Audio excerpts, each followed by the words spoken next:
Live with CDP Sports Talk, a weekly sports and entertainment podcast sponsored by Barry Cullen Chevrolet. Live on YouTube, Facebook, Twitter, Twitch, and LinkedIn.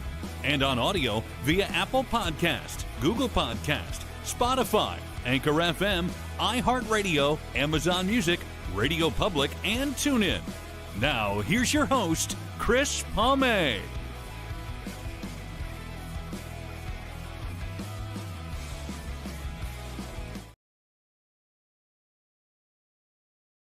Good morning, everybody. Welcome to Season 11, Episode 42, overall 592 of Live with CDP Sports and Entertainment Talk Show, sponsored by Barry Cullen Chevrolet Dealership, located at 905 Woodlawn Road West in the Guelph Auto Mall. Check out their website, barrycullen.com, for the newest selection of the latest selection of new and pre-owned GM vehicles, along with their great selection of all-electric vehicles and Cadillac vehicles as well. You can call the dealership at 519-824-0210 and tell them Chris Palme sent you, or you can email them at info@barrycullen.com.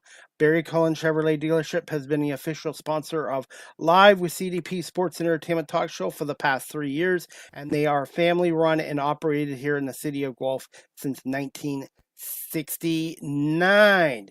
Good morning, everybody, on this Friday, September 19th, 2025. This is my fourth show this week, and I'm looking forward to my guest today. It's her first appearance on our show. We met through a mutual friend and a guest of mine, D. Nicole Newman, and her name is Talasia. I hope I pronounced that right. She's an American national recording Christian and gospel artist from Atlantic City, New Jersey, who's known for her unique sound and powerful message of hope. And she just released her latest new single called Going, Going, Gone as well. And she will be at the Spin Awards in Atlanta, Georgia coming up as well. So we're going to bring on Talasia and talk a little bit about her music career and how she started up. Good morning. How are you? Good morning. I'm doing well. How are you? I'm a little bit tired, late night, but otherwise I'm good. Good. Same. How's things in your neck of the woods over in the States?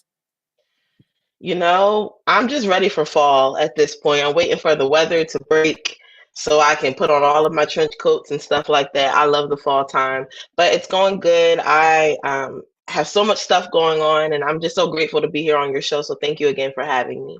Well, thank you so much. And by the way, I like the 4 seasons we get here in the Toronto area, but I'll be honest, summers are getting too hot and humid. So for me, I like fall and winter. I like my sweatshirt hoodie weather, and I like football and pumpkin time too.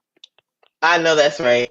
I enjoy the 4 seasons as well. I think I just have my favorite, I love fall time. I love Christmas time, New Year's. It's one of my favorite times of year. So you're originally from Atlantic City, New Jersey, and now currently you're in Georgia? No, so I am from New Jersey, but I live in Philly now. But I am from New Jersey. I was born and raised there. So I was there basically my whole life. Philly, my favorite NFL team is the Philadelphia Eagles. Are you a sports fan by any chance? Oh my goodness, I wish I had it on me so I could show you, but I'm a Birds fan. I'm an Eagles fan. We actually performed at the Super Bowl this year in New Orleans for the Super Bowl weekend. So when we won, we were just celebrating because it's our home team. So I'm so excited to meet another fan, an Eagles fan. It's Go Birds season, all for me. Absolutely. And I've seen the Eagles play 4 times on the road in Green Bay and Buffalo 3 times. And they're in Buffalo again this December. But what was that like? What was that experience like, being able to perform on Super Bowl week for your hometown team, the Philadelphia Eagles? Oh my goodness. It was something I never seen coming, to be honest. It was something I always wanted to do because I know they do like BT gospel type of things for around that time, the Super Bowl. And I always wanted to be able to, just see the week, let alone perform. But I think this year it was it blew my mind that God just worked it out to where as though we performed the same year that my team was playing for the Super Bowl. And I remember always saying, like, I knew we were going to win. I just knew it deep down in my heart. So I'm like, as soon as we get done performing, we need the first flight out so we could celebrate back at home. And that's exactly what we did. It was so magical for me to come home right off the flight, and just the energy back at home was just so crazy because everybody was just so excited about it. And when we won, they flooded the streets and everything. So it was great. It was great. I'm going to put you on the spot here. Do you have a favorite Philadelphia Eagles player? Oh my goodness.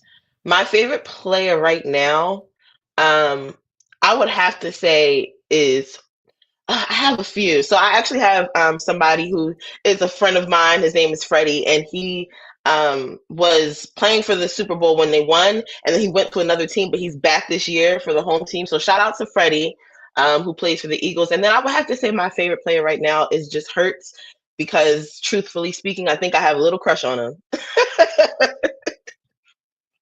For me, that's my favorite player, Jalen Hurts, because he's been told he can't do this, he can't do this, he won't be successful, he's not Josh Allen. And I can relate. I'm being in radio and media. I've been told, no, you can't do this, you can't do that. And I just love underdog stories. And that's what I love about the Eagles is the passionate fans, because I'm passionate, and also being the city of underdogs. And that's how I can relate to Jalen Hurts. And he's very humble and very hungry, and he lets his actions on the field do his speaking, not his mouth, like Chris Jones of the Chiefs. Yes, and I relate to that so much just in my personal life, and even my music career. I think there's always going to be people to tell you what you can't do. And I think it's a good testament of what can happen when you don't listen to the outside noise and you just focus in. So I love his story. I love his background. I relate to it. And yeah, it's Go Birds for me all day. Can I get a quick prediction on the game Sunday before we get into music? Eagles and Rams, Please, 1 o'clock. please. It's a home game for us, so we're excited. And the Eagles are going to wear their all white uniforms too for the first time in 10 years at home. Really? Oh, that's Yes. exciting. That's exciting. Have you been to the link to any games before?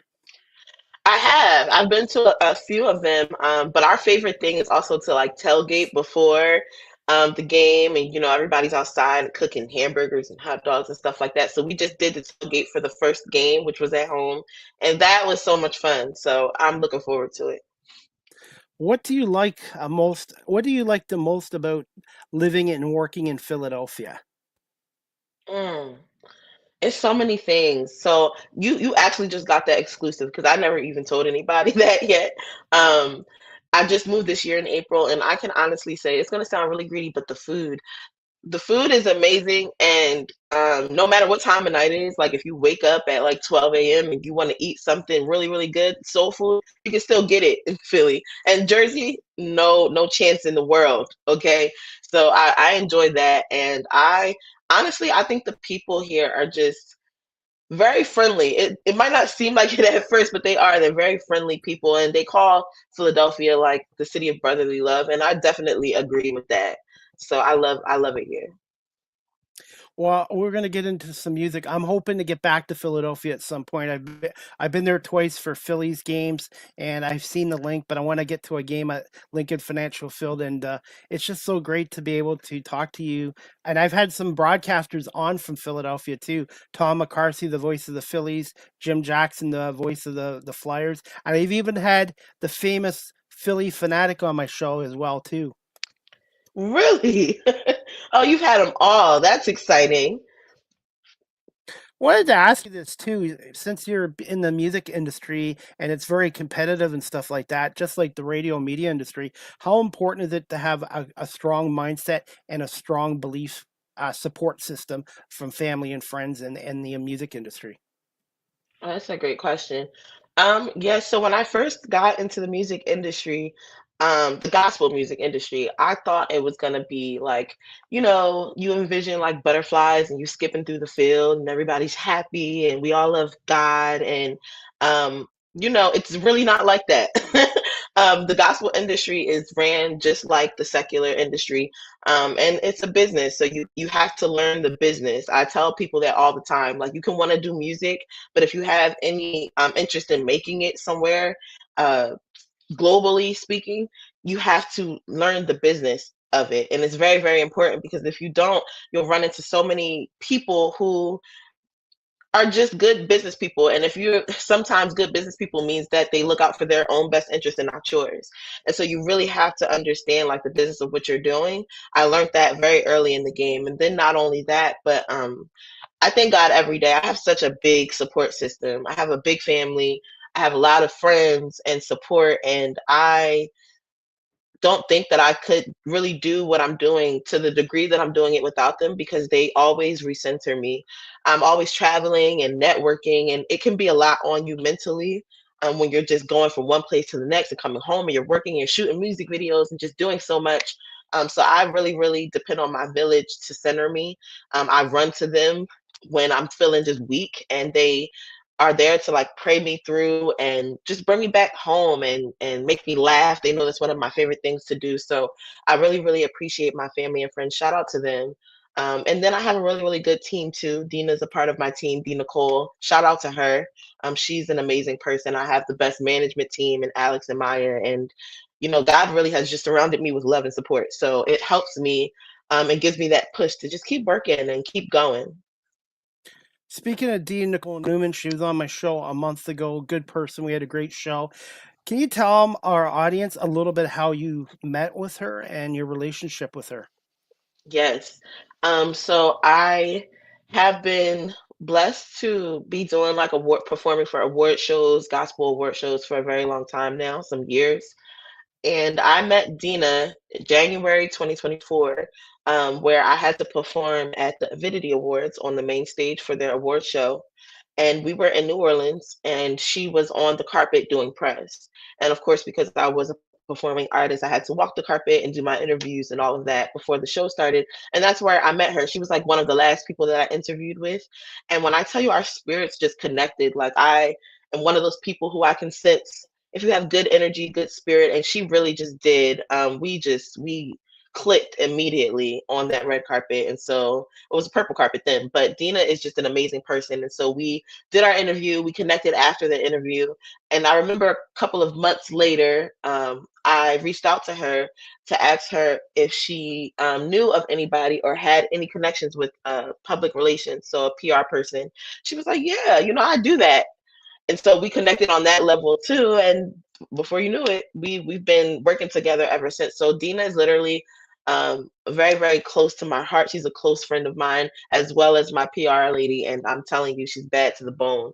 That girl, I trust her so much, and I love her. She's an amazing person. So I'm so glad to be connected with you through Dina, and I'm glad you got a chance to meet her and talk to her because she's amazing.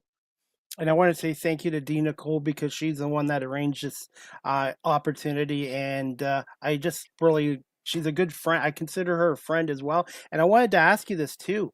How important is connection and networking, especially in the music industry? And also making sure as an artist, you surround yourself with the right people. Yes, it's really important.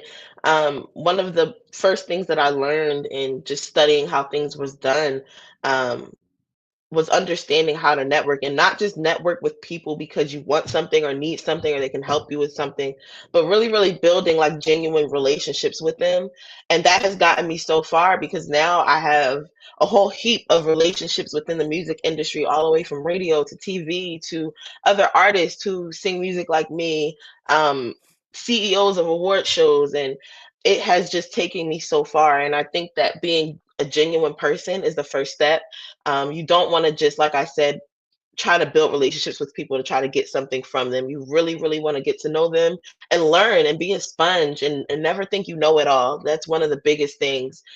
Be able to be a student all the time, no matter if you feel like you've mastered different levels. That has allowed me to just learn from people and really, really glean from them. And I think that I've built really strong relationships that have carried my career and continue to push my career forward. It's a big deal. People can see what you do and they can like what you do, but they don't like you as a person. You know what I'm saying? So it definitely helps propel me within the music industry, just being able to know these people and have relationships with them, and they know my heart, they know who I am. So they don't just back me because they support my music, but they back me because they support me as a person. So it's really, really important. And then as far as who you surround yourself with, that is always like the life or death of your success. You need people who are going to speak right. Like we talked about earlier in this interview, there are going to be people always to tell you what you can't do, why you can't do it, and put those limitations on you. So you really need people around you that understand that God can kick down any door that's meant for you, and He will also close doors that's not meant for you. And so you need people that will continue to push that message to you so that you don't get discouraged, because it can be discouraging hearing no's. And when you really want to do something, you don't get the answer that you want, at that time. But I think understanding that what's for me is going to be for me, and having people to still remind me of that, it's why I can just keep going, no matter who tells me no. I never paid attention to a no. I just keep going, and God opens that door every time. No, to me in the radio media industry is a temporary setback. I don't use the word failure and temporary setback, and you don't take anything personally as well. And surrounding yourself with the right people is the right thing to do, because toxic people will end up belittling you and making you feel small, and they want to see you fail. So it's important to have people that support what you're doing, and D. Nicole obviously is a big help to you as well. I have to ask you this too. How much have you evolved and improved as an artist, songwriter, and as a person since you got into the world of the music, gospel music? Oh my goodness. When I first started, I was just I've always loved to write. So since I was a young kid, my mom always tells me as soon as I could start talking words, I was singing. So that was like around the age of 2. And as a little kid, I always had so many different notebooks and binders full of songs that I would just write from a kid. And it's always been a passion of mine. As I got older, I think God had to take me through different seasons. So I grew up in the church, and I always sung on the choir. But when I got a little bit older, He gave me more responsibility in the church. So being over the praise and worship team was a duty of mine, and helping alongside of the music director for the church. And during that season, God, I feel like He was preparing me for this because it taught me business. Church is the place where I learned how to do business correctly. Church is the place where I've learned how to plan events, and then you debrief on what could be better. There's a system. I learned structure in church. So it was so many things that I feel like God had to take me through a season of just getting me prepared before I even thought about writing music. And I never forget, it was 2014. We were in a church service, and this is way before I started writing my current music now. It was this pastor and his wife, they had came to the church and they were prophesying, and they told me that I was going to be doing music and on stages with millions of people there. And I looked at them people like they were crazy, because I'm like, what are you talking about? Like, I love music, but I wasn't doing it to this degree back in 2014. And long behold, God's word is true. Years later, here we are. I'm writing my own music. And when I first put out my first song, Rejoice, it was just testing the waters. Like, let's just see how people react to it, because it was not traditional gospel. And back then, Christian hip hop wasn't a big thing when I first started. And so I got a lot of flack for my music, because they were like, what is this? This is not gospel music. And so it could have been discouraging, but I stuck to my sound, my unique sound, and it's gotten me to where I am today. So I would say, as far as the me evolving, I have learned so much. I'm a different woman now than when I first started, and I have so much more wisdom now than I did before. So I really believe that it's helped me just navigate the industry in general. And like I said, God gave me a good foundation. So I understood business before I got into this industry. I just had to learn how it worked. And I've become so much more happy doing this, because during these years, I learning it, I got so discouraged. I just wanted to sing for God and do what made me happy, and people to hear the music that made them feel good, but it had a good message in it. And it got so political. And I told myself, I don't want to be political, even if that's how the industry works. I don't want to be political. I just want to continue to show up as my loving self and doing what I do best. And so now the way that I navigate it is doing just that. And I think that it's brought me so far. So I've evolved as a person, as a songwriter. I have so much more to speak about now. I've been through some more things. So I feel like I have a whole lot more to relate to people with. And just who I am as a woman in God, I don't see God on a religious level. I see God as a relationship. This is my relationship with my Father. And it's allowed me to even look outside of the constructs that religion puts you in. Even though I grew up in it, I don't live my life like um, I guess was taught. I really, really just go by God's word, and the Spirit, the Holy Spirit, will literally convict you and help you navigate some things. So that's where I am now, and I think it's a beautiful place to be. And I'm continuing to learn, even, God and who He is and what He would want for us. So it's a great space that I'm in. I'm internally happy, and I'm just living out my dreams. So it's an amazing feeling. Anyone else in your family have musical ability like yourself? Yes. So I always tell this story. I would not be singing if it wasn't for my mother.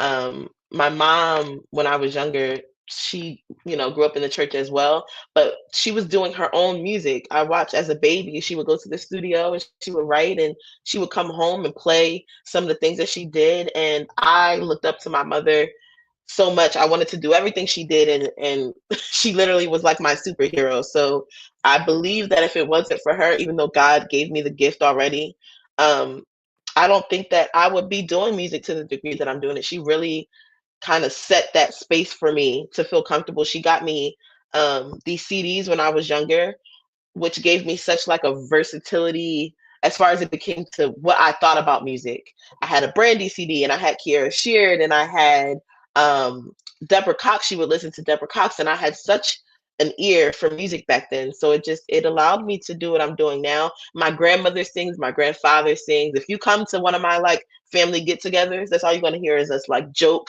and sing the whole time. It's a family thing. So yes, they definitely do have musical abilities. Thank God. I've got a viewer watching YouTube, Mammy, I think. They say they Okay. wanted to ask you, so what do you call your style of music? And can you tell my audience here in Canada a little bit more about your style of music and traditional gospel music as well? Yes. So it's so funny. I always tell people I don't believe that my music fits in a genre. I believe that I just make feel good music, and that's what it does. It makes you feel good, but it's gospel by definition because of what I'm talking about. The message in my songs are always going to be about God, my relationship with God, struggles within this journey of serving God. It's going to be real. It's going to be raw. But it's going to make you feel good. It's going to have a little bounce to it. You're going to be able to dance to it. And so, yeah, I wouldn't be able to put it in a genre, but I would just call it, God's feel good music. That's what I would call it. And traditional gospel, when I was growing up, it was very confined. Like we had choirs, that was a big thing, choir music. And most of gospel music back then was like choir music. And then you seen like the evolution of it. Praise and worship became a thing in my lifetime. And now you see like you have CCM worship music, you have all different types of things, but there was no Christian hip hop really. It wasn't a big or recognized genre back when I was getting started. Now you'll see Christian hip hop, Christian R&B, Christian Afro beats. There's so many genres of Christian music, and I love that. It's really just God standing on His promise from the beginning of time. It might not have been a genre then, but now, just like the biggest award show in gospel is the Dove Awards and the Stellar Awards. Now they have opened up a rap category, and that's never even been a category in the history of their show, which has been around for 40 years. So when you think about that, you really think about how gospel music has evolved, and it's all in different genres now. And I believe that's what God wanted. He created music, so they can't really tell us what His sound sounds like. As long as the message is consistent with the gospel, have fun with it, be creative. And like I said before, people love all different types of music. So it might not be for everybody, but it's for somebody, and that's who it was supposed to reach. So yeah, that's what I would say. Who were some of your favorite or your mom's favorite gospel singers when you were growing up? And what are your thoughts on the late Elvis Presley, who got into gospel music at too as well? before he passed away? So some of my favorite were, I would have to say, the people that were progressive and moving gospel music along. So like you have Kirk Franklin, you have Ty Tribbett, you have Kiera Sheard. Kiera Sheard, like I said, she was born into the Clark family, and when she started doing her music, it was the first time that I heard a woman do music in gospel with a bounce to it. And I said, "Oh my goodness," like it made me feel seen in that moment because it was a scary thing to do. You know what I'm saying? You might not have that much support, and people, it wasn't a sound that the gospel culture in general that they recognized as gospel music. So it could have been very, I would guess, nerve wracking trying to come out with that type of music back then, but they did it fearlessly and bravely. And it, like I said, it made me feel like, okay, I could do this because my music isn't traditional and they're doing it. So I know that I can do it. And so now you see them on more of a global level, able to go and go overseas and give people the music that they've been hearing for years. And I think that's a beautiful thing. So those are some of my favorites. I would have to say, I don't know who my mom would say her favorite is, but she listened to Kiera Sheard a lot growing up and Ricky Dillard. So probably be somewhere in there.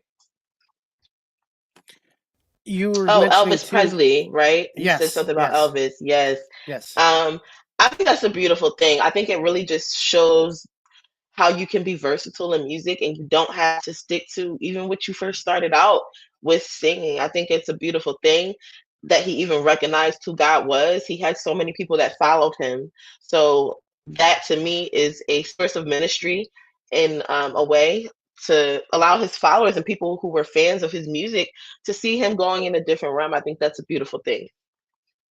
What are your quick thoughts on Beyonce getting her hands into country music? Because I thought it was great, but there were some critics saying, "Oh no, when you're a musician, you should stay into one thing." But I agree with what you say that if you feel comfortable stepping out, why not? Yes. I love Beyonce. I love Beyonce. She's one of my favorites since I was a kid as well, even though she's not gospel. But how I feel about it is go for it all. Go for it all. There's always going to be people to tell you, like I said, what you can't do. And the thing about Beyonce is she was born and raised in Texas. How can you say she's not country? How can you say that's not her culture when that's where she grew up? That's all she knows is cowboy hats and horses, and that's how she was raised. So I think people have tried to label and box in what's allowed within a genre. And I think that what it does is it limits you because they want to put you somewhere. They need to be able to distinguish what type of an artist you are. And I think that as a creative in this generation of making music, it's beautiful to not be put in a box. And it's also beautiful if you only do one type of music. That's fine too. You got to be who you are. And I think that Beyonce is able to tap into all those different creative spots because it's within her. She's been a lover of music since she was a kid. And so I say go for it all. And I have the same mindset. I'm gonna go for it. I'm gonna do all different types of genre. I wouldn't say I'm a country girl, so I don't know, but I wouldn't turn down a collab with a country artist that sings gospel music. Like I think that this is the year of, and when I say year, I mean the generation of creativity and being able to tap into all those different spots. And I think that that is a beautiful thing. So don't let the world define you. Do whatever is within you. And as you see, she won country album of the year. So and you can't negate that. It just is what it is. And there'll never be another artist to win that award because now they changed the categories, and so they split it in half. They have traditional country and they have contemporary country now. So she is the last person that will ever win country album of the year, and that's a beautiful thing to me. Do you find creativity as a songwriter in the music industry has diminished with the invention of AI? um, I don't think so. I think that AI is a computer generated system and it doesn't have the ability to have a soul. It has to go off of something that was already done. And I think with us, we're humans, we create the concepts, we create the ideas that even give that system the ability to go ahead and recreate. So I don't think so. I think that it can be a helpful tool if you understand how to use it, but it doesn't take the place of what's within us, our brains and our souls that make us who we are. I think that we still have that helping us no matter what. So I don't think that it'll take the place of us at all. What are your thoughts on the shrinking CD market and going to live streaming? And how many songs have you recorded so far in your career? Oh my goodness. Well, funny thing is, it's like time kind of like repeats itself with fashion and different trends. Funny enough, now you'll see artists when they're doing their album rollouts, CDs and vinyls are back. They are back into popular demand, and you'll see them signing their vinyls. People actually buy vinyls now. They want physical copies of CDs as well as streaming. So I think it's beneficial to also understand the trends that are like going on right now. Because me as an artist, I'm about to drop an album next year, and my first album at that. So understanding what's going on is important because it helps you be better prepared. If you know that vinyls are like back into, the trend of things, now I'm gonna go give them vinyls because that's what they want. They want CDs signed and stuff like that. That's what the people want. So you have to understand supply and demand and keep up on all the latest trends. And like now, I think as an artist, you have more visibility than you would have before because we have social media and you have the TikToks and the Instagrams and all of that good stuff. So it really helps you, um, I think, build a real connection with your fan base more than you would have been able to prior to us having internet out now. Um, but you also see artists doing like old school rollouts where they're hitting the streets and they're like, hey, buy my CD, buy my album. That's what they used to do back in the day. And you still see it a thing now. And so I love to see that. And I'm hopping on the same bandwagon because it's helpful for people to put a face and be able to meet you in person.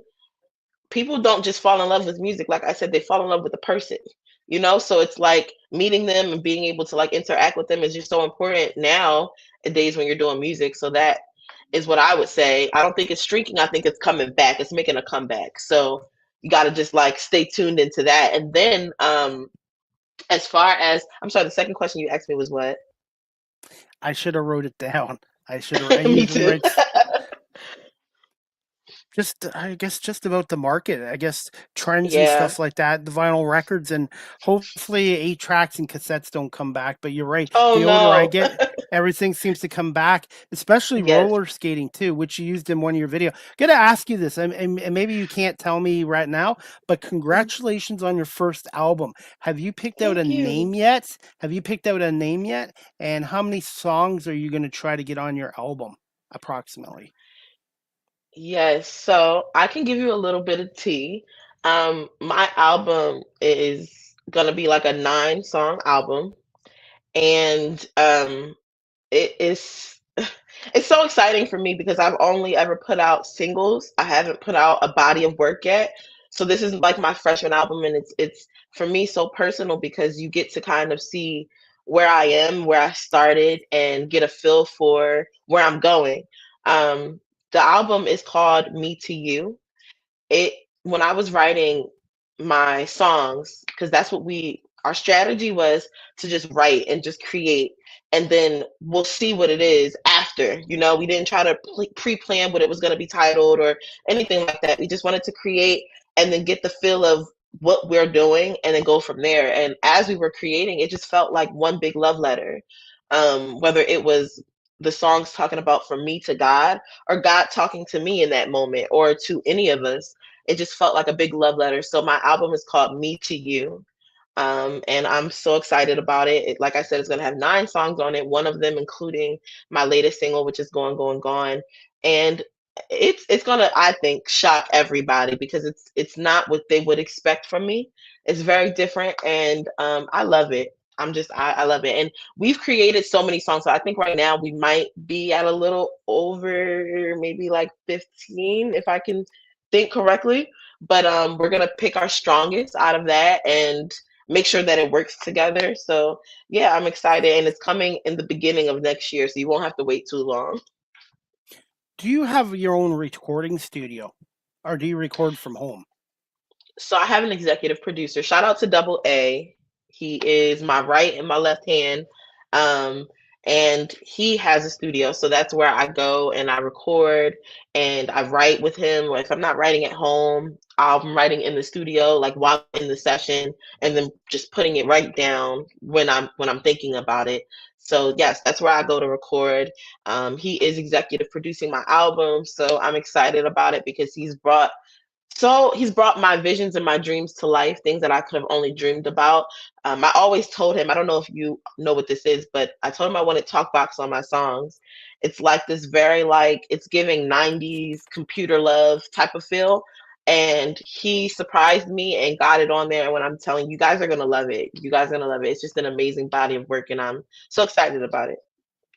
I have another viewer watching. She's from Delaware, not far from Okay. you. Her name's Alexis Alexander Conley. She's a stand up comedian and a culinary chef from Delaware. So she wanted to say hello, and she's a fan of yours as well. Oh, hi, Alexis. Thank you for watching. Thank you for supporting. I love it. I love it. And she's near me, so she's not far. Delaware is not far from where I am. And I have another viewer watching. His name's Robbie Schneider from Buffalo, New York. He has his own podcast show, the 716 Sports Blizzard. He wants to say hello to you. And then I have another comment from YouTube Mammy from YouTube. Are you always going to be a single artist, or would you join a group or create one like Beyonce did? Good question. That is a good question. I think I would just be a single artist. I don't really see myself being in a group. I love collabing with people though. I've done a collab with a couple of people so far, so I plan on continuing to do that and doing songs with people and things like that. But I think that I'm going to just remain a single artist. So that was a great question. Wanted to ask you this too. The writing aspect. How would you describe yourself as a writer, and what do you enjoy the most about writing your own songs? And have you ever had writer's block or singer's block for a song? Yeah. Yes. Writing for me has always became easy. Either way, like there are times where I'll hear a track and I'm able to like close my eyes and figure out how it makes me feel first. And then once I figure that out, I'll start like writing to it, finding like different melodies and harmonies, and I'll write to it. But my single, Everybody Go and See What You played in your story the other day, that song I had in my head since I was a kid. I knew how I wanted it to sound. I literally could sing out certain sounds to them and pick different drum patterns out. I knew how I wanted the beat to go. And so it was in my head, and I just was able to talked to my producers at the time, and they just pulled it out of me and kind of like made it come to life. And I wrote that song from front to bottom. So it just really was in my head. And so I don't know where that comes from, but it's either in you or it's not. I don't know. But the writing process for me, I've gotten writer's block so many times, especially in doing this album, because you can't I always get married to an idea. So if I start writing a song and I like it, but then I want to rework it. It's hard to kind of go back and rework it and write about something else when you already have that in your head. So, yeah, I get writer's block a lot. And sometimes I just clear my head. I won't listen to it at all. And then I'll come back to it and I'll have something else that next time. So, and sometimes I think I'll sit there and I'm like, God, what do you want me to say in the song? Because I don't really know which kind of way to go with it. And then something will happen and I'm like, boom, there it is. And so I'll just start writing to it because really, I like my music to be relatable to people all over the world. Everybody can relate to like going through things and struggling here and there, and maybe not knowing how you're going to pay your bills. Sometimes I think that that is a universal thing that we can all relate to, a situation we all can relate to. And so I write songs like that to kind of change your perspective on how you see struggle and how you see trials. Like you said, we don't say failure, we just say it's a setback. And so really changing your mind about how you view things that you're going to keep going through in life, and just understanding faith and the whole aspect of faith. So that's how I write.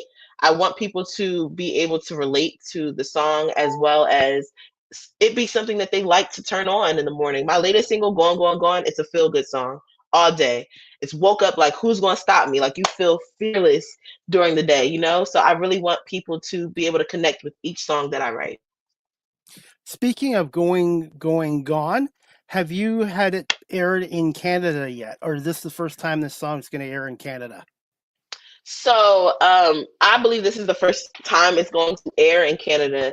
I have on my different applications like Spotify and Apple Music for Artists, they can tell you where people are listening to your music. So I know that there's been somebody out in Canada that has heard it, whether they heard it from Spotify, I don't know. But this is the first time it's going to be aired in Canada. So you are doing something amazing today. Before we play it, I have to do this because you know what Facebook and YouTube are like with copyright. So, since you're the owner of the song, do I have your permission to air it on here on YouTube and Facebook as well? You absolutely have my permission because I own the rights to this music. And where can our audience find you on YouTube so they can subscribe to your YouTube channel? Yes, so my YouTube is Talasia TV. So Talasia is my name. It's spelled Talasia TV. Those are the letters that are at the end. And if you look that up, you'll find me right on YouTube. You'll see all my music videos and stuff like that. Just let me know if you can hear the audio because I'm the audio guy right now. This is called Going Gone by Talasia, and we're going to play the song right now, courtesy of her YouTube channel.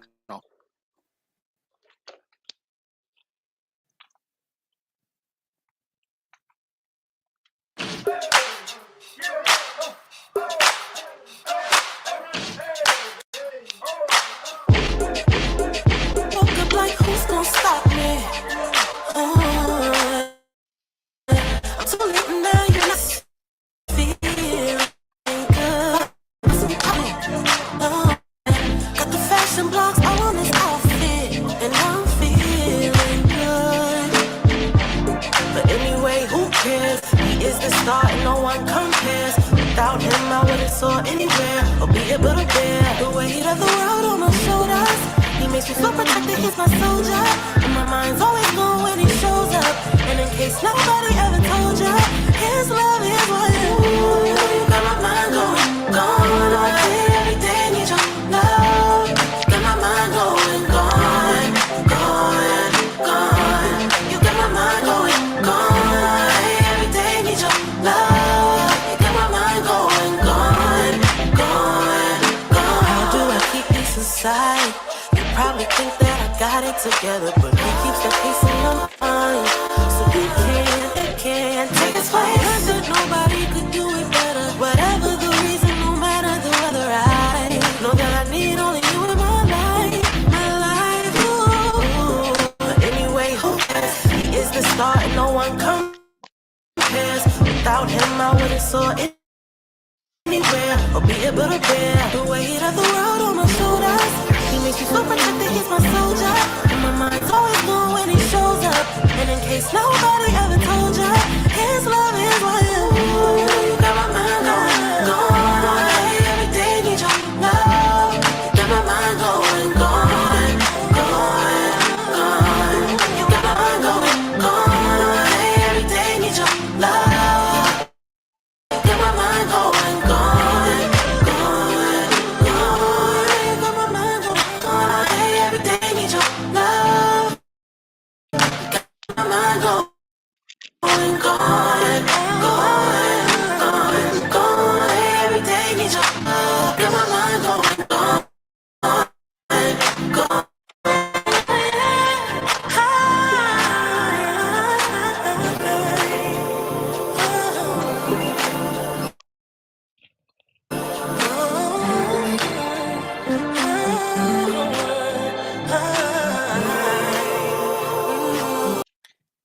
Thank you so much for letting us play your song here. I think you have a hit. It's very catchy, positive, and upbeat. And I got to ask you, what was your inspiration for this song? And also, where was it recorded? And just tell our audience a little bit about behind the scenes and the crew and roller skating, which I grew up with in the 70s and 80s as well, the location. Yes. Yes. So I was out one day. I actually had just got done doing my artist photo shoot. Um, so this happened around December of last year when I did my artist photo shoot. But a couple months before that, I was doing a collaboration with another artist, and my producer, Double A, he sent me this track back then. So it was like around September of last year. He sent me this track, and I listened to it a few times. And Danny, shout out to Danny, he came up with the little concept of going, going, going. But at that time when he sent me the concept, it was kind of like he wrote it as a love song from like a woman to a man. And I wanted to change it around. So, of course, because I sing gospel music, I wanted to make it about God. And so I took the concept and I just reworked the hook of the song, which is going, going, gone. And I wrote my verses out. It made me feel the track itself. It made me feel happy. Like it made me smile. It uses like happy chords. And so I wanted other people to feel the same way. And so one of the first things I thought about was like, when you wake up and you just feel like, who's going to stop me? Nobody's going to stop me today. I feel unstoppable. And so that's how the song starts. And I wanted people to feel like that when they played the song, like, who's going to stop me? And that's kind of what happened. So I wrote the song out, and I wanted people to feel good, like your outfit looks good and your hair and everything is good. You feel really good today. But I wanted it to also remind them about who gives us like internal peace. So throughout the verse, you'll start hearing it change over. It says, but anyway, who cares? He is the star, nobody compares. So I'm talking about God, and I'm saying that He's the only reason why I have internal peace. He's the only reason why I can allow myself to bear the weight of the world when I'm trying to like navigate it. And he helps me do that. And so it was a feel good song, but it's just reminding you about where your foundation is, and it's always in God. Because some days you aren't going to feel the best, you know, those feelings are temporary and they come and they go. But if you understand who gives you internal peace, you will always be internally happy. And so no matter what's going on around you, the inside of you is still at peace, and you're accepting of whatever it is because you understand that everything works for your good. So it's like an encouraging song, but it's a feel good song too. And I wanted it to be catchy. I wanted people to be able to sing it along with me and sing it back with me. And when I first dropped it, well, when I teased the song, everybody loved it. They loved it to the point where they were like, when are you gonna put it out? And I wanted it to be special. So I wanted it to come with a music video the same day that I put it out. And I had to plan for that. So, like I told you, we did the Super Bowl. I had a gig in Atlanta on January 27th of this year. And I came back from performing, and I came back on a Sunday. That Monday, we shot the music video at the skating rink. It's called The Rink. So shout out to them for allowing us to use their space. I really wanted it to be fun, skating. Everybody's having a good time, just good energy. And the skating rink has always been a place where we grew up at. All the parents would bring the kids, and you just seen everybody happy. And so, because it was a feel good song, I wanted the area that we filmed it in to be reminded of a feel good place, which is the skating rink. So we did that, and it was so much fun. I haven't skated in a long time, so I almost fell, but it literally was so much fun. I would do it all over again. And so I decided to drop the song and the music video on my birthday. So it dropped this year, March 25th. And it just felt like a big celebration. We just celebrated, and the music video has gone so far, and the song has been charting. It was number one, I think, 5 weeks. And it hadn't left the top 10 for 5 months. It was within the top 10 of the charts for 5 months. And so I think the song has gone over well. It's brought me far, and everybody loves it. So I'm thankful for that, because people could be like, that sucks. So they didn't think that. And I think that, yeah, it's still one of my favorite songs to this day. Congratulations. And by the way, music is powerful. I've talked to other musicians from Canada, the UK, the US, and they love the music industry because it's also therapy. They use a lot of their life experiences and their setbacks for their music, and it's kind of a form of therapy. And with music, I hear certain music on the radio. It can take me back to the 70s, 80s, 90s, maybe sometimes a sad occasion or a happier time in your life. Music is very powerful. Yes, it is. I totally agree. And thank you so much.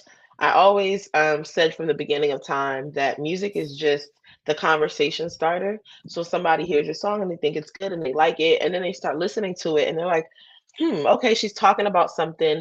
And it brings up the conversation of, okay, well, why do you feel like that? Why do you have so much confidence in God? And now I'm able to use my witness. So it's just a vehicle that I use to minister to other people and to tell them about God and how much He loves us. I think it's something that I'm so passionate about, and I want people to know the loving God that I know.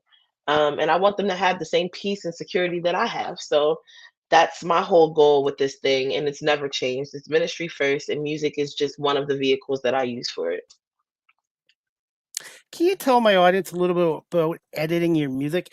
Like on average, how long is one of your songs, and do you have to edit it and kind of shrink it for radio? Because a lot of the radio Yes. stations usually it's about 3 minutes, I guess. Yes. So that's a great question. My song Everybody Gonna See is 4 minutes and 40 seconds.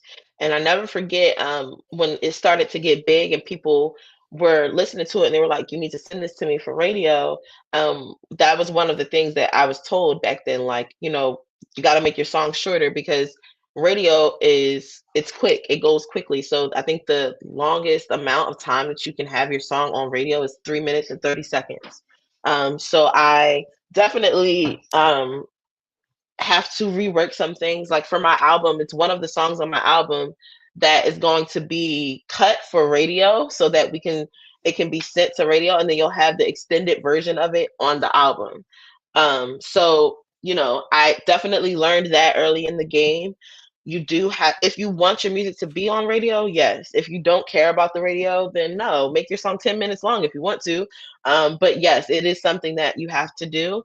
I don't make every song radio perfect, radio ready. I think that that just comes into play when planning. So Gone Gone Gone is only 2 minutes and 45 seconds. I had to do nothing to that. And usually what makes a song longer is the bridge of a song. So like Gone Gone Gone doesn't have a bridge. It just has first verse, second verse, hook, and you're out of here type thing. But if you include bridges, that can make your song longer. So just being mindful of that when you're writing and you're planning stuff out. I think that radio is a very, very important part of the music industry. And so without radio personalities and DJs who want to play your song, a lot of the traction wouldn't happen for you as an artist. So I definitely cater to radio for sure when I'm writing and make sure that it's radio ready. Can you tell us about your upcoming performance in Atlanta, Georgia at the Spin Awards? Yes. So this will be my second year returning back to the Spin Awards. My first year, I did it last year when I did a collab song with Mike the Chaplain. Shout out to him. The song's called Run Run Run. But this year I get to come back just with myself and my dancers, my girls. And the CEO of the Spin Awards was at a previous performance of mine this year in Nashville. I just got back from Nashville and Alabama and Atlanta all in August. They were like back to back. So she was at the Nashville, one of the performances for the Nashville event for Stellar Award weekend. And she literally just walked right up to me and was like, hey, I want you to perform on Friday. And I'm like, okay, wasn't going to tell her no. So that's how that happened. And now, instead of me performing just once, now I'm performing twice for Spin Awards weekend. That just happened. Somebody else reached out to D Nicole the other day. So I am so excited about it. I'm excited to be returning back, with my single Gone Gone Gone, which they love, and to make it special for them for sure. I'm excited. We're preparing now and have a couple of surprises for them. So yes, I'm so excited about the Spin Awards this year. Congratulations on your success. And have you had requests yet for selfies and sign autograph pictures from becoming more famous and well known? Thank you. Yes, and I'm still not used to that. I'm not used to that. People just, wanting to take pictures and can you sign this for me? I keep telling people like I have to actually practice. I never thought I would be signing anything. So I have to like practice my little signature. Probably looks different on everything that I've signed so far. So forgive me, but I'm not used to it. I think that it just reflects, I think, the type of person that people think that you are, which means that they think I'm pretty nice, and I am. So that's good. But I think that I'm not used to it. I always got into this wanting God to get the glory, and I still want God to get the glory. So anytime it feels like I'm taking some of His shine, I get nervous. Like, hold on, y'all. But I appreciate the love and I appreciate the support, and so I just appreciate all the people who even want to take pictures with little old me or get my signature.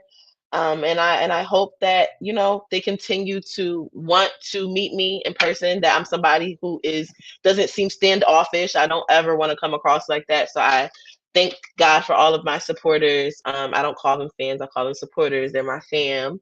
And yeah, I think it's a beautiful thing just to be able to connect with people in person. Any plans to travel to Canada and internationally in the future? Yes, I have to come see you. um, Absolutely. I'm not far from Toronto, and Toronto's a great city for comedians, actors, and musicians as well. yes, I plan on it. I plan on coming out there and being able to visit and just, seeing Canada. I've never been to Canada in my life, so that will be something very, very exciting for me. If you got time for a couple more minutes and another question, Yes. get another viewer watching on YouTube, Mammy, I think. Are you worried that the more you evolve as an act or as an artist, the church community won't be as supportive? I get not being in a box, but gospel silently demands traditional, and this isn't traditional. What are your thoughts on this question? It's an amazing question. So you know, the gospel. I think in any industry, people have a hard time with change. It's not just the gospel industry; it's any industry. We were just talking about country and what they deem as country, and how it was so much slack against Beyonce for doing a country album. And so you have people that will support, and you have people that won't. But like I said from the beginning, I really don't depend on um, support from anybody. I don't depend on it. I think that it's something that is a blessing that I have, but it's not something that will change what I'm doing. I This is who I am, and I think that what people do when they get into the industry is they try to change themselves to kind of fit what people want them to be, and that could work for you until you just get tired of the imposter that you are giving people, or just get tired of faking it. You just want to be yourself. And I think that that's one of my strengths that I have, is that I am myself. And so when I go into these spaces where they would deem, gospel music to only be traditional, I let them know from the beginning, like, listen, guys, I'm a ratchet girl who loves the Lord. So you're going to get some ratchetness music who loves the Lord. That's what you're going to get. And I think it makes them very accepting of me, because I don't show up as anybody but myself. And I believe that this is who God made me to be. So I am not going to change who I am because people want to put that in a box. And I think now, like I said, is different than it was before. You have traditional gospel, but you also have um, gospel trap, and you have gospel R&B, and you have Christian Afrobeat songs. There's so many different genres that are being recognized now that it didn't happen before. So I think now it's more accepting. People are more accepting of the evolution of gospel music in general. And I think that they're very inclusive. So these spaces that I am, these award shows that I'm going to, they're gospel music industry. And so they are accepting of new genres. I think once you get into the industry and you see things for what they are, it's a whole different ballgame now than it was before. So while before, yeah, they might just keep it traditional, now they're more accepting, and they're shining a light on the different genres, and they're making room for the different genres to be supported and accepted. And so, yeah, I think that right now is God just showing you, like, He is the person who created music. So we can't tell anybody what God's music sounds like. I think in our nation, United States, coming out of like the Atlantic slave trade, that's where the gospel music was born from. Our struggles here in this nation. But if you go to Africa, their their gospel music sounds different. You know what I'm saying? If you go over to London and UK, and their gospel music sounds different. So I think it's a difference between what's culturally accepted and traditionally accepted, and what is just reality. It's a difference, and you have to understand everybody grew up differently. And before it was gospel music, it sounded different for us too. And I'm talking before Atlantic slave trade times. Our music for God, it sounds different. In the Bible, it describes His music as timbrels and everything that He created. We're supposed to use to bless Him. So to answer your question, I think that things are a whole lot more accepting and supported now than they were in the past. And I'm grateful for that, because it opened the lane for me, to come in and still do what I do. That was a great question, though. So thank you so much. Yes. Thank you so much, YouTube Mammy, for watching on YouTube. And also, as an artist, you want to continue to grow and not shrink. And I do have another question for you before we wrap up a show. His name is Edward Hearn. He is a motorcycle racer out in California. He was in the U.S. military for 20 years. Edward wants to say hi to you, and he's going to be a guest on my show soon. He wants to ask you, what is your drive to keep you going day after day? I think my drive is purpose related. When you understand what your purpose is, it's easy to have tunnel vision, you know? Anything could be going on, anything. And life is never going to stop what I would say lifing, where it's throwing you things to distract you and obstacles that you kind of have to move and navigate around. But I think understanding what my purpose is, it keeps me focused and I don't lose focus. I'm very much so keep the main thing the main thing. And I believe that this is what I'm supposed to be doing. So it's easy for me to just remain focused and driven. And I think there are times where you get really, really exhausted. Like I said, August, I was in 3 different states in 3 weeks, back to back to back, Wow. flying out. And that was such, it just drained me. Like physically, my body, I had to rest before I could do anything else. Which is this September is my resting month. Thank God. I go back at it next month. But you have to just be intentional about putting the work in, intentional about your rest, intentional about I would even say refilling your cup up. You know, I understand where I'm grounded and what keeps me grounded. So when I'm feeling a little bit weak inside, I can run to my family and they just fill me with so much joy and prayers and love and support. And then I go back out there. I go back out there and I'm ready for what you would call a battle again. Because that's really what it is. It's really a spiritual battle that I'm continuing to go through. But I think naturally um it's one of those things that I keep my relationship with God, my relationship. I don't move within religious constructs and I don't, um, just go with the masses. I've always been a leader, not a follower. So it's one of those things where I know what God told me to do and I just do it. It keeps me going. And it's not about the money or the fame or anything, the light that you would get from it. I think a lot of people see me in the light now and they're like, oh my goodness, you're out there in the industry. But for me, I'm just a little old tool that God is just using to do what he wants to do. And so it's never going to be anything different for me. And I enjoy people. I enjoy being around people and loving on people and showing them the love of God. So it's like I said, a purpose thing for me.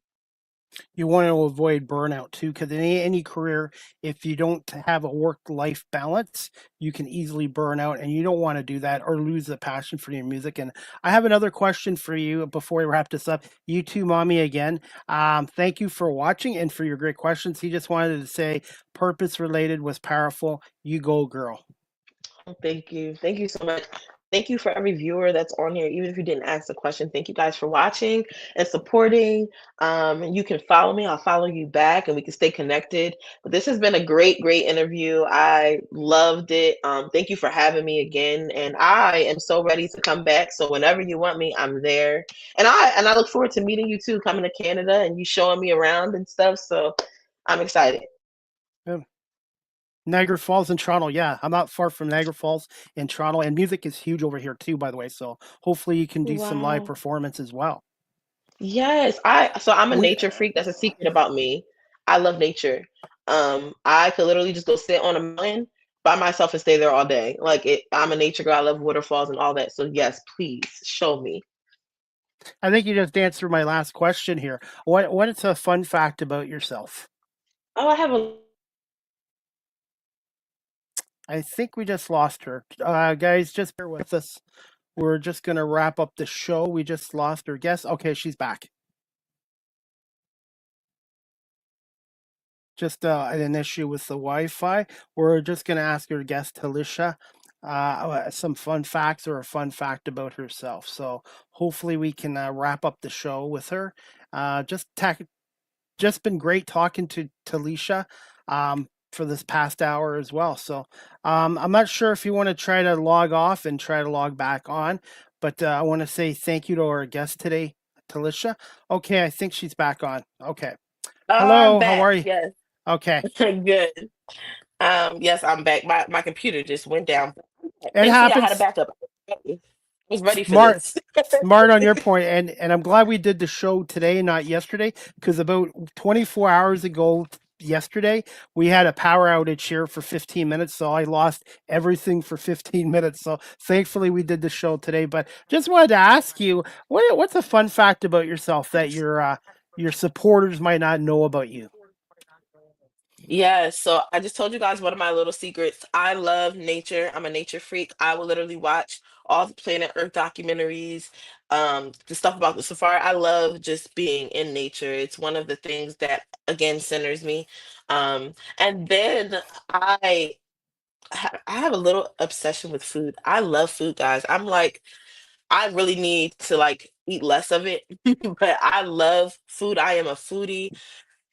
You can turn my frown upside down with food. You know, if I ever come to you and you see me not looking that happy, if you give me a cheeseburger, I promise you I'll get happy immediately.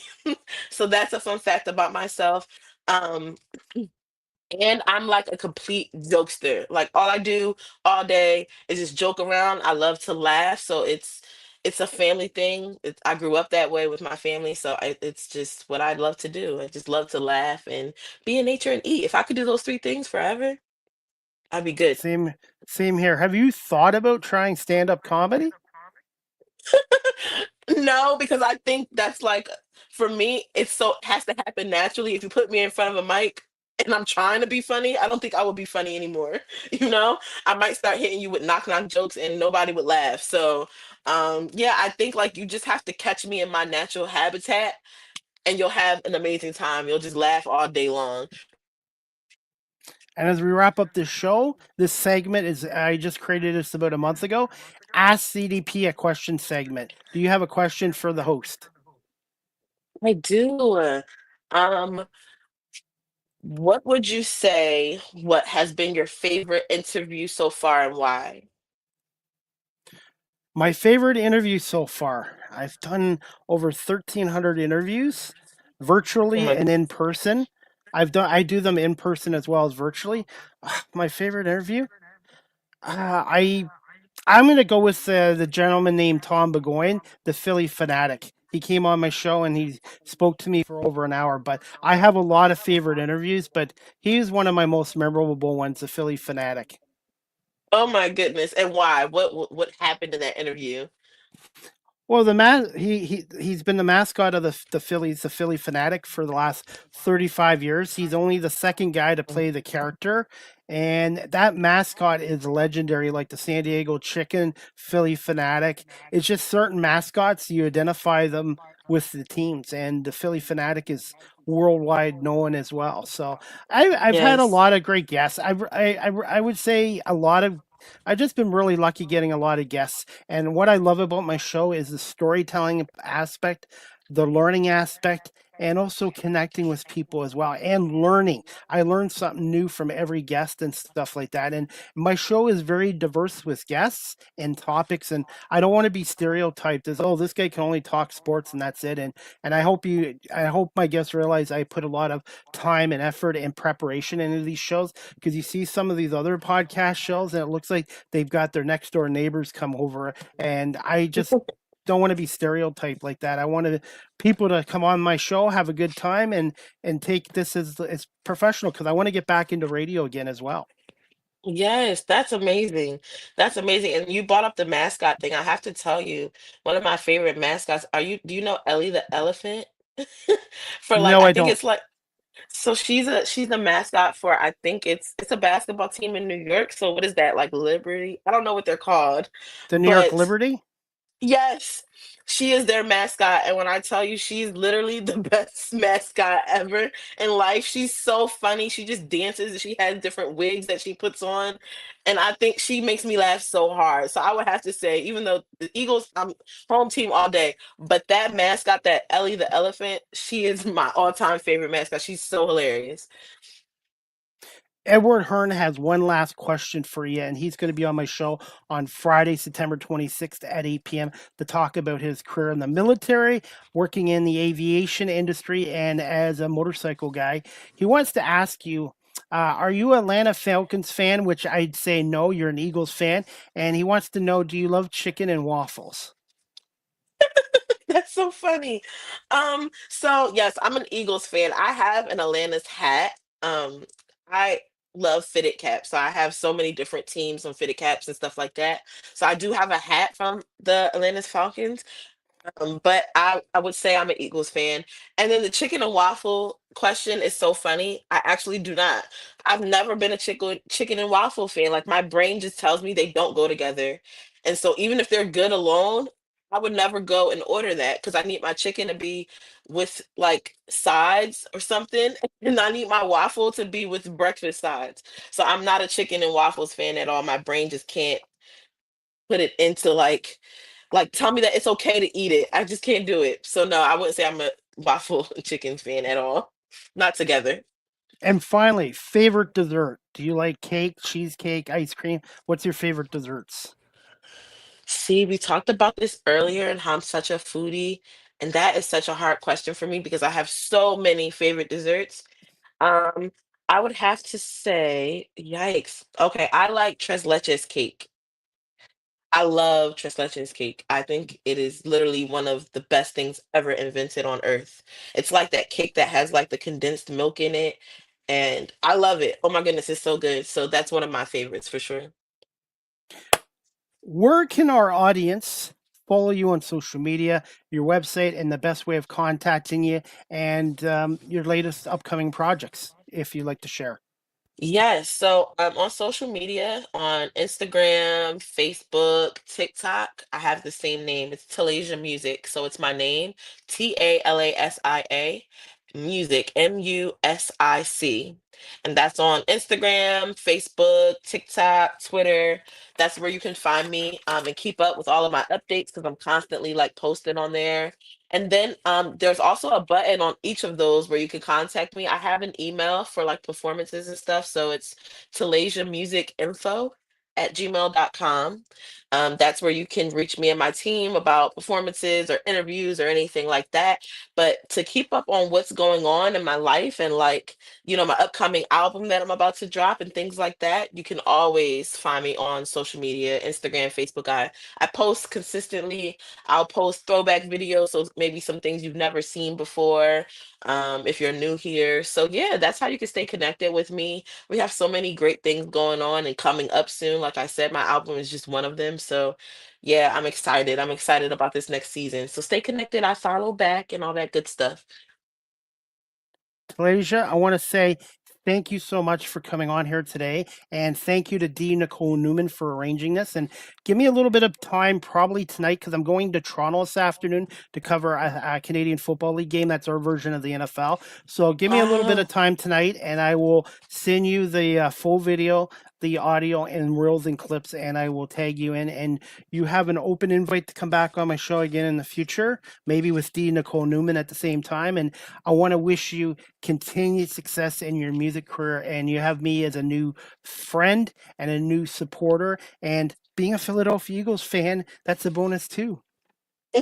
Yes, thank you so much for having me again. And I'd love to come back, especially with Dina. So you just let me know, we'll set it up. But I'm thankful to have you as a friend now, and you have me as well. Thank you for having me again. And I look forward to just supporting all your other interviews since I know now. You want to say go birds, fly Eagles fly before we wrap this up? Yes, go birds, fly, Eagles, fly. Yes, Go birds, go fly Eagles fly. The Eagles win 23-20 on Sunday. 23-20. heard that. Heard that. All right. Okay, well, Talicia, thank you so much for doing this. Thank D. you. Nicole Newman, thank you everyone for watching this and listening to it on audio. Continued success. Have a great day, and we'll be in touch with you very soon. You too. Have a great day. Thank you so much. Bye bye. All right, everyone. That wraps up season 11, episode 42, overall 592 of Live with CDP Sports Entertainment Talk Show, sponsored by Barry Cullen Chevrolet Dealership, located at 905 Woodlawn Road West in the Guelph, Ottawa. check out their website, barrycollin.com, for the newest selection of new and pre-owned GM vehicles, or give them a call at 519-824-0210. I want to say thank you again to Talasia, a gospel singer and songwriter, for coming on here today. Please check out her latest song, newest single, Going, Going, Gone, which is available on Apple, Spotify, YouTube Music, anywhere live streaming services are. Check her out as well. And I have all our social media sites down here on the ticker as well. As we wrap up this show, guys, because I have to get to Toronto this afternoon, I am taking the GO train from Burlington into Toronto to cover the Argos game tonight against the Alouettes at BMO Field as freelance media. So make sure you check out my social media pages tonight for pictures, videos, and some pre and post game interviews with members of the Toronto Argonauts as well. The next Live with CDP Sports and Entertainment Talk Show, sponsored by barrycollin.com, is going to be on Monday, September 22nd at 12 p.m. Eastern, with special guest Taylor Allen, a sports reporter with the Winnipeg Free Press. We're going to talk to Taylor about his career with the Winnipeg Free Press and also being a reporter covering the Winnipeg Blue Bombers. So if you're a fan of the Winnipeg Blue Bombers Canadian Football League and you generally like the Winnipeg Free Press, check out Live with CDP Sports Entertainment Talk Show Monday, September 22nd, 12 p.m. Eastern, with a special guest Taylor Allen, again, sports reporter with the Winnipeg Free Press. Episode 12 of the Argo Bounce podcast show with co-host Nick Small and myself, Saturday, September 20th, which is tomorrow at 8 p.m. And Nick and I are going to break down the Argos' last two home games against the Edmonton Elks, which they won 31-30. And hopefully we'll be able to break down a win against the Montreal Alouettes tonight as well. Alouettes Argos tonight, TSN at 7 o'clock, or TSN 1050 with Mike Hogan and Ben Grant. Their pregame show is at 6:30. And if you want to get down to BMO Field for this game, you can get tickets at argonauts.ca. And again, I want to say thank you to Talasia, gospel singer and songwriter, for coming on here, D. Nicole Newman for arranging this interview. And I want to say thank you to everyone watching this live stream on Facebook, LinkedIn, YouTube, Twitch, Twitter, X, LinkedIn, Instagram, and available on Apple Podcasts, Spotify, iHeartRadio, Good Pods, and Amazon Music, and wherever podcasts are available. So I have to wrap this show up again, and thank you to my sponsor, Barry Cullen Chevrolet dealership here in Guelph. I hope everybody has a great day, and we will see you back here tomorrow night at 8 o'clock for the Argo Bounce podcast show, and Live with CDP Sports Entertainment Talk Show returns Monday, 12 o'clock with Taylor Allen from the Winnipeg Free Press. Have a great afternoon, everyone. Enjoy your weekend and enjoy the CFL, NFL, and Major League Baseball.